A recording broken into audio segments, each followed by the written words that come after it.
All right, so it's day 10 of Joe Biden's presidency. This is the first video I've made while he is president, and as you can see, he is starting out with a very high approval rating compared to what we've seen with Trump for the past 4 years. 54.3% of the country currently approves of Joe Biden's approval as president, whereas 34.6% disapproves. This is, when you look at how partisan this country has become and how polarized we are and divided, this is a relatively high approval rating. And you cannot take this away from Joe Biden. He is starting out relatively strong for a new president in this climate.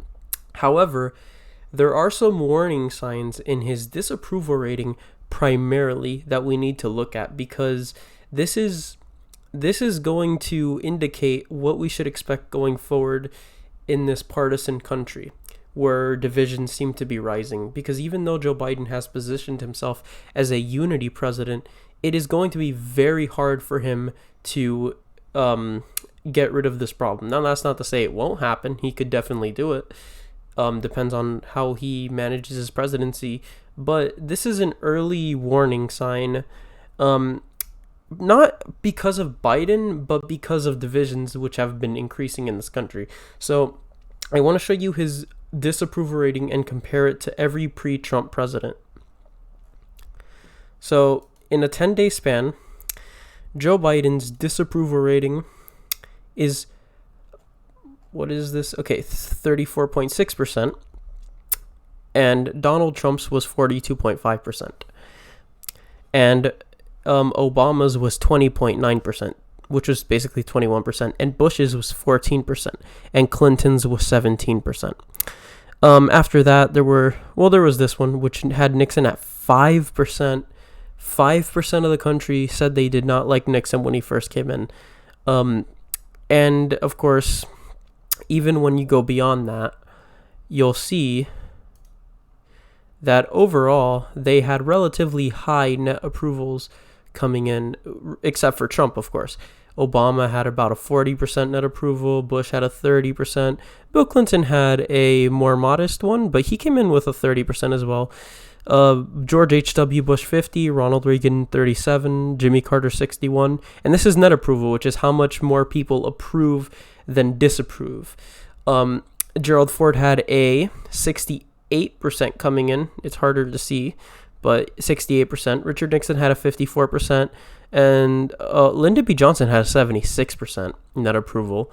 John F. Kennedy, 66% net approval. Oh, well, he had a 72% disapproval. He had a 66% disapproval, 59% disapproval for Dwight D. Eisenhower, and an 84% net approval for Harry S. Truman. I said disapproval for Eisenhower. I meant net approval. So yeah, that's what I meant. Net approval. This is their net approval. How much more people approve than disapprove. And what does Joe Biden have right now? He has a 19.7% net approval rating. This means that while Joe Biden is definitely, compared to Donald Trump, doing much better with his net approval, he is the second. He has the second lowest net approval compared to other presidents beside Trump. He is second to Donald Trump, and his disapproval is also the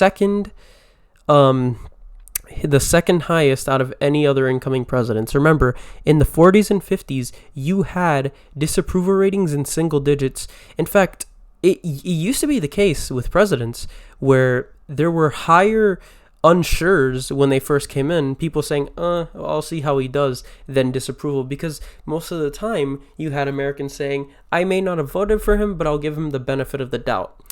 And this was even the case with, people like Ronald Reagan or George H.W. Bush or Bill Clinton. Like, even with Barack Obama, many Republicans were willing to give him a chance, even though I think that with Obama we did see a bit of a change in that, because you can see his disapproval rating was still in the 20s. Even though it started out at 12%, you immediately had Americans less willing to give him the benefit of the doubt. So this has been brewing since before Donald Trump, but Donald Trump accelerated it beyond belief to the point where Joe Biden now is essentially guaranteed, at the very least, a 30% chunk of the country always disliking him. 30% of the country that hates him. And not just Joe Biden, I personally believe that any president going forward is going to always have a guaranteed disapproval rating of 30%. Maybe Joe Biden does something really, really good and it goes down to 25%, but even going down to 25%, like, I can't imagine Joe Biden ever having a 25% disapproval rating in this country, where you have the Republican Party who hates Democrats and Democrats hate Republicans. So you just have people hating each other. And while Joe Biden says he wants to be a uniting president, I mean, platitudes, they can make people feel good, but do they ultimately unite people long term?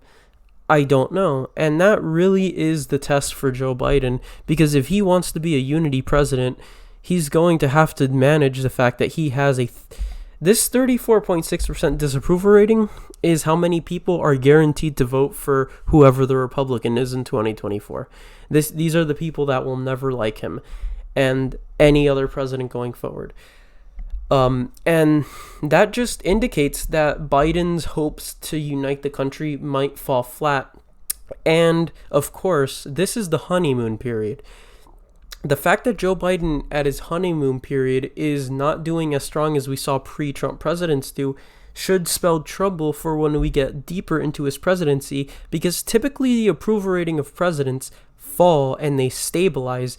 If you look at Barack Obama, this will shock some people. Barack Obama, his approval rating fell into the 40s a lot in his presidency. It was in the 40s a lot. Donald Trump just makes it look like it's bad to be down there because he was always there at a relatively low level. But Obama was down there a lot too. It's just that he sometimes was able to go up. And Donald Trump's approval rating was always like hovering between 35 and 45 because he had a solid chunk of support and a solid chunk that doesn't like him. The thing is, while Joe Biden is guaranteed a 34.6% disapproval chunk, I don't know if he's guaranteed this approval chunk. And by the way, even Donald Trump started out with kind of a honeymoon period, because he did start out with a net approval. Like, he had a +5 net approval in his first week as president, but that went down almost instantly. So Joe Biden this is the honeymoon period. So Joe Biden is going to suffer, and he is not guaranteed any chunk of support, because the thing is, he doesn't have Donald Trump's borderline cult-like following. So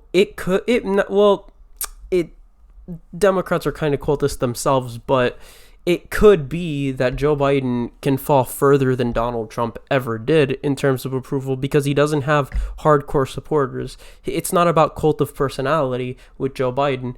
So this is why Joe Biden has a real challenge with his approval rating, and this is why, as a whole, I think it's pretty safe to assume, you can basically, go to Vegas and bet that there probably will never be a single point at all in Joe Biden's presidency where he doesn't have a disapproval rating, where he has a disapproval rating that's under 30%. I think there will always be a 30% chunk of the country that does not like Joe Biden because of partisanship. Not particularly because of anything he did, but because America is simply too partisan. And I think that what Joe Biden could do is understand that he is not going to be able to unite the country. At least not in this climate. Maybe one day in the future, hopefully at some point in our lives, we see a president who can have a disapproval that is not 30 or higher, or maybe even beyond that if we become more partisan, but that's not too likely in the near future. So make with that fact as you will, but that is an interesting data point. And we'll see how Joe Biden does as the 46th president of the United States.